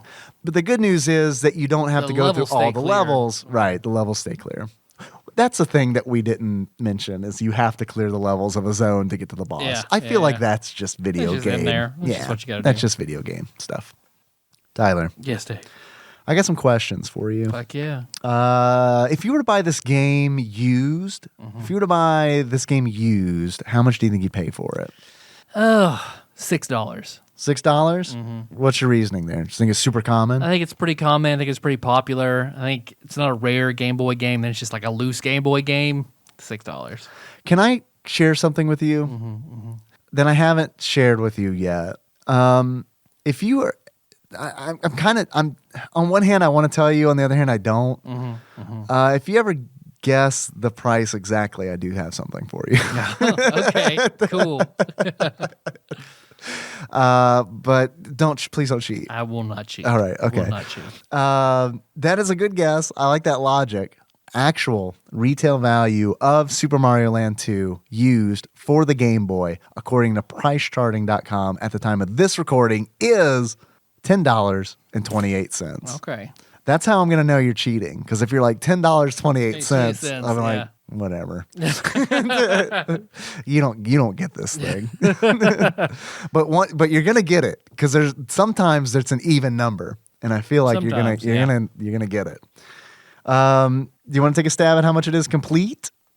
$30. Very, very, very close. $31.28. Ooh, okay. Which is really, honestly, reasonable. I don't know. I know more about the pricing of NES games because that's what we've been talking about recently. I don't know if Game Boy games are typically less expensive. I would assume for collecting. But I don't know. If anybody out there knows, let us know. Do you want to take a stab at how much this game is new? $150. Good Lord, man. $155. Very, very close. You're very close on all three. Close to that thing. Well done. Close to that thing, which is Dave Style Chicken. So good. I will make you Dave Style Chicken for the live stream that we do exclusively for Patreon donors. We're going to eat Dave Style Chicken while we try to find pornographic images of the Lady Brutal from Super Mario Odyssey. Very drunk. Drunk making Dave Very drunk. Get us to $600 and that will happen. Get us to $600 on Patreon. Will you agree to this, Tyler? Yeah. And this will happen. If you want it, you're all invited as long as you're a Patreon donor. But get us the $600 and we will do this thing and we'll have fun doing it. We will get kicked off of YouTube because that's where we'll have to stream it, but we'll do it. Tyler. Yes, Dave. First and foremost, thank you for being my friend. And contractually bound. Secondly, well, I think you're a free agent. I think you're outside of contract. Will you now. Resign that? Would you like to do it right now? Yeah, live on the air? Let's do it. Tyler, yeah. Would you like to renew our friendship contract? I would. All right, excellent. All right, I agree. Locked in for another year. All right, one more year in the books. Before we close things out, I have a few more questions for you. A couple. If you were to give this game a beard that sums up how you feel about it, what kind of beard would you give it? I would have to give it the thick black mustache of Mario from Mario 2. 6 golden coins. Or Super Mario Brothers 2. From Super Mario Brothers 2. All right. Because I feel Is his mustache thicker in that game? Yeah, I think so. He has more of a Randy-like mustache in that game. Because that's one of the few games you see Mario facing towards you in the character select screen, but most of the time it's just to the side. Such a good game. Yeah. Super Mario Brothers 2. Oh man. But I love it. I feel like that was because it's a ripoff of Doki Doki Panic. Right. And like it was made by a different team, like this game was made by a different Okay. team. Yeah, I like that so connection. it's strange elements from being a different team, but they still work. From what I understand, I learned this recently. From what I understand, and hopefully I'm getting it right, Doki Doki Panic was Miyamoto liked Doki Doki Panic, and he wanted to convert it into Super Mario Brothers 2. Okay. So I feel like a lot of times Super Mario Brothers 2 gets a bad rep of being like a game that was just like, yep, here's this game and we're this one, yeah. slapdash kind of thing. And while granted, I mean, yeah, that it's, it is I've never played Doki Doki Panic. I need to play it. How about that? I Yeah. need to play it and see how closely it resembles Super Mario Brothers 2. From the screenshots I've seen, the answer is very.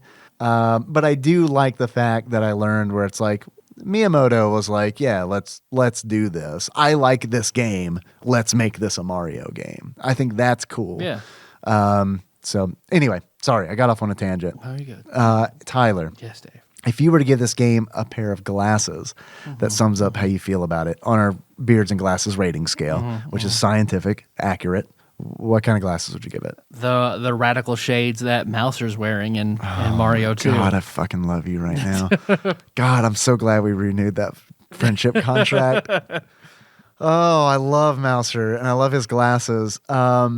Super Mario Brothers 2 has got some good ass bosses It in does. it. There's a knock at the door. Yep. That's worrisome. I don't know why. No one's ever done that before. I'm scared. It's probably your dad. Yeah, it probably is. But so I'm just going to ignore it. All right. Which the last time Dad also just walked in at like 7 in the morning, Melissa and I are in bed, Dad just walks in the room. Maybe it's not your dad. Hey, I then. know you're mad at me. Yeah, a little bit. Get knocked. I'm naked. Well, maybe that's why he knocked. Although we're not naked right now. We're not. Sorry to break Not that. yet. Sorry to No. cut that tension. So yeah. Got anything else to say? Super Mario Land 2? Get our SEO up, and we get our biggest SEO hits from pornography. So We do. So that's what I mentioned: Bailey J, Jasmine St. Clair, Gianna Michaels, and Felicity Vaughn. And we'll have links to their work, their performance art in the show notes. Okay, excellent. If you could also add, for me, Comfy Cozy. What's that? She is an adult performer. Aha. And if you could also add, let's see, Blank Noir, also screen name of an adult performer. That's pretty much all you need. Oh, let's also do Brycey. All right. Yeah. That one I know. Those are Dave's 3. I say I know one of those three. I feel like we have different tastes in pornography. We do. We definitely do. Okay. And if any of mine are If you could also add Amy Poehler, that would be great. yeah. All right. You want to call it? You ready to call I it? think that's it. Let's do it. Let's end this. Thanks for listening, everybody. You can find the show on iTunes, Stitcher, and YouTube. Hell yes. I talked to executive producer Janie today. Yeah. It sounded like she was adding more stuff. She didn't tell me that, but she was asking questions that led me to believe that she was adding more episodes. Okay, to because YouTube. if I can link episodes, Yeah. like if I reference our old stuff, I reference YouTube. Yeah, of course. Yeah, So- absolutely. That's great. So yeah, shows on all that. Our next episode, we're going back to the NES list. Yep. With Tecmo Bowl. Yep. Tecmo Bowl. Yep. Whatever that is.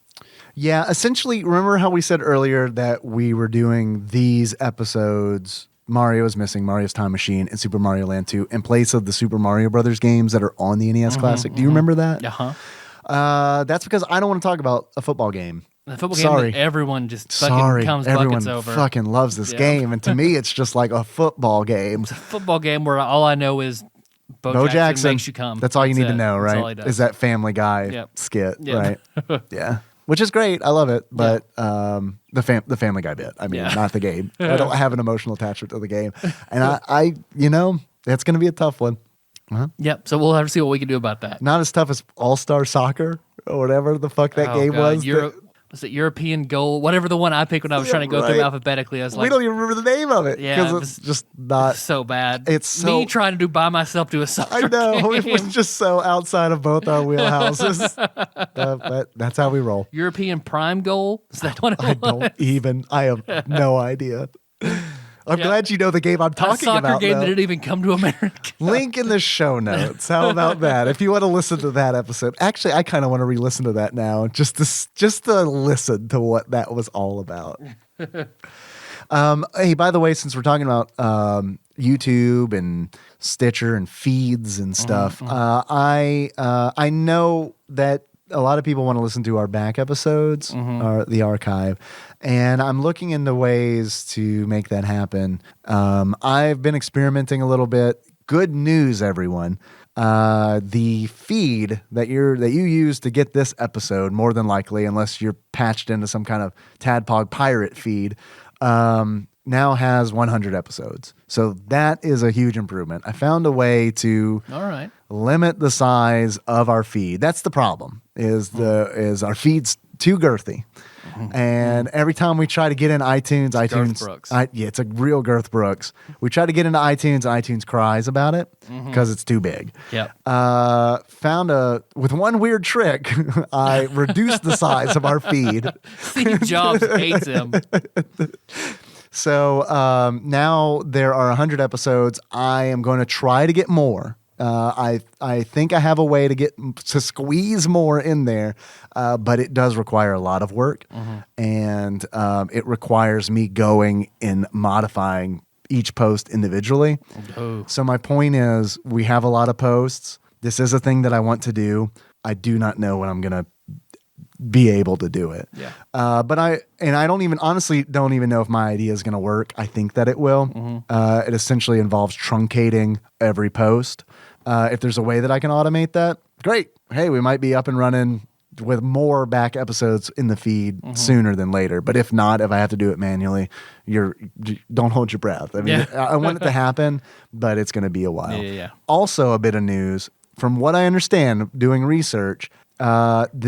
If someone can point an example that bucks what I've heard, please let me know. From what I've heard, iTunes typically limits a feed to 300. So we have more than 300 episodes, so I'm throwing that out there. If there's a way, but Janie's almost has that many on YouTube. On YouTube, yeah, that's right. So maybe we can kind of close the gap with YouTube. That would be nice. My goal is to get as many episodes in our feed as possible. Yeah. So I'm working on it. That's Awesome. my point. That's my point. Let's see. You can leave us a review on iTunes, on Facebook, on TADPOG, tadpog.com/shirts. What was the link for? Shirts.tadpog.com. Shirts.tadpog.com. I try to make it easy, but I feel like I failed. There's all that. So there you go. Yeah, thank you to everybody who bought shirts. That's really cool. Also, another way you can support the show is by donating on Patreon. We'll do that thing we talked about. We will eat Dave-style chicken while browsing for Lady Rabid. I'm sorry, not Rabid. Good Lord, can't do that. Lady Brutal. Pornographic images and or video. All right, let's open audio too. See if we get some audio going wild action. If you'd like to donate, if you enjoyed this and you want to help support the show, go to patreon.com/tadpog. Chip in a buck, and it'll get you access to all our bonus episodes that we do monthly.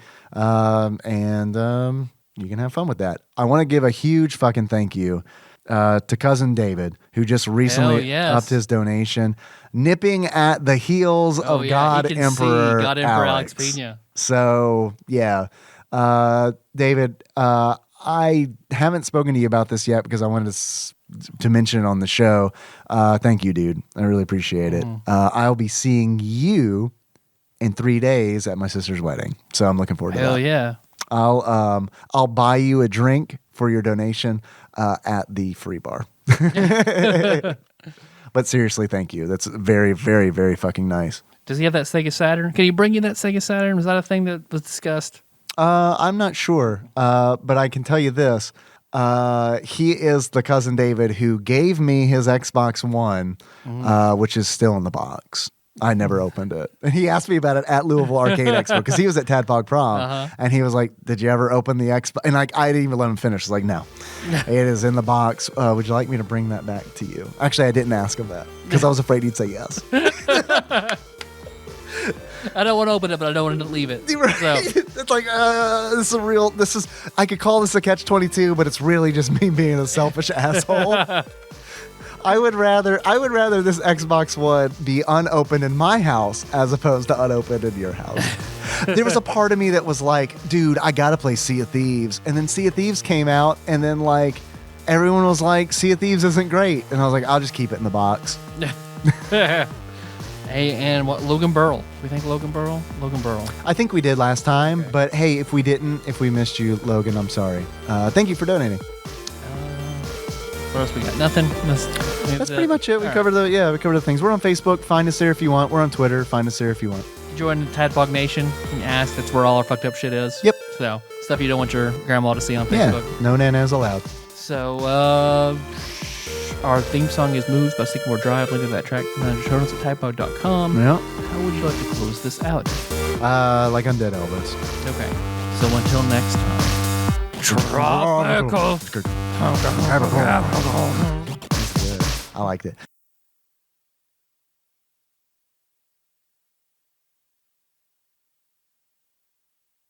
Yeah. Hey, chicken and waffles. He liked chicken and waffles, right? Did they talk about that on the tour? Probably. I like chicken and waffles. Man, chicken and waffles is so good. Taco John's they're trying this new dessert thing. I went through the drive-thru today. And this is going to sound like a plug for Taco John's. It is not a plug. We can even cut this. I don't think they're a donor anymore. This is really, right. Yeah, they're not a donor anymore. You're right. This is really truthfully just me talking to you. There is a new dessert at Taco John's. When I went through the drive-thru today, they were like, we put a dessert in there. We're having people try. It's a sample. I was like, cool. They're like, it's a potato dessert. And I was like, gross. Yeah, I mean, that's what I'm thinking. I'm like, I'm glad it's free. And I drove home, got the tacos out, ate the tacos, ate the beans, and then I was like, here we are. Here's this tiny little dessert. Here's potato dessert. I opened it up. Yeah, exactly. And I opened it up, and I'm examining it. I'm like, what is this? And I was like, so I'm kind of like poking around with my spoon, and I'm like, all right, this is clearly a potato ole. I found a potato ole in here. Oh, there's another one. Clearly chocolate syrup. All right. Weird. Whatever. What else is in here? Is this bacon bits? I'm not sure if this is bacon bits, but it looks like crumbled bacon.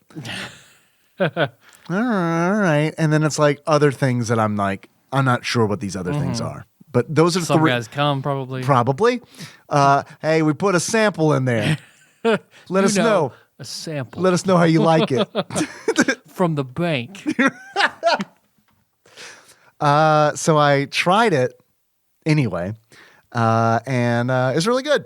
It reminded me of chicken and waffles. I'm gay now. Yeah, right. So clearly it's like, well, this works for me. So I wouldn't say gay, just at least bi. Yeah, all right. Well, yeah, everybody is. Look, I mean, if I know it's not what it tastes like because I've blown into this whistle a bunch of times, or maybe I eat a lot of pineapple. Yeah, something's just wrong with you because you do not taste like chicken and waffles. That's what this kind of tastes like. It tastes like nothing, so I'm told. Tastes like nothing. That's a good thing. Like water. No, just like a neutral paste. Yeah. All right. A good neutral jelly. Oh shit! Sign me up. Why didn't you tell me that when we met? You changed my whole life. Oh, you mean I get all the neutral paste from the end of your penis that I want? Give me some good bland gruel. like the tip of Merlin's spoon. Spoon me your man gruel. They do. It is female ejaculate. They do call gruel, right? What do they call that? When it's leaking out, that is a subreddit. Gruel. Gruel. Yeah, it is gruel. Yeah. And I always, for the longest time, I thought it was just. Okay, we're definitely including this in the episode. So if you're listening and you have a sensitive humor constitution, if you didn't make it through the trials of Reddit, we've only got fucking 8 seconds left. If you're from my guild in Puzzles and Empires, listening for the first time, go ahead and nope the fuck out right now. For the longest time, You stopped listening, right? Uh-huh. Okay, good. For the longest time, I thought gruel, the term gruel, I just thought it was when the woman ate it. Because I was like, oh, it's gruel, like, like a bowl of gruel. Yeah. It makes sense. Dave Gruel. But no, Dave Gruel. That's awesome, man. That needs to be like, all right, I found my new niche in pornography that I'm going to do Dave style. Pornography Dave style. My name is going to be Dave Gruel. And all I do is just eat gruel. I'm Dave Gruel. Every now and then. It's just you eating wet pussy. Yeah, really Wet. pasty. Like something's wrong wet. Yeah, right. Yeah, exactly. Yeah, that's me, Dave Gruel. like my ex-girlfriend's mayonnaise pit.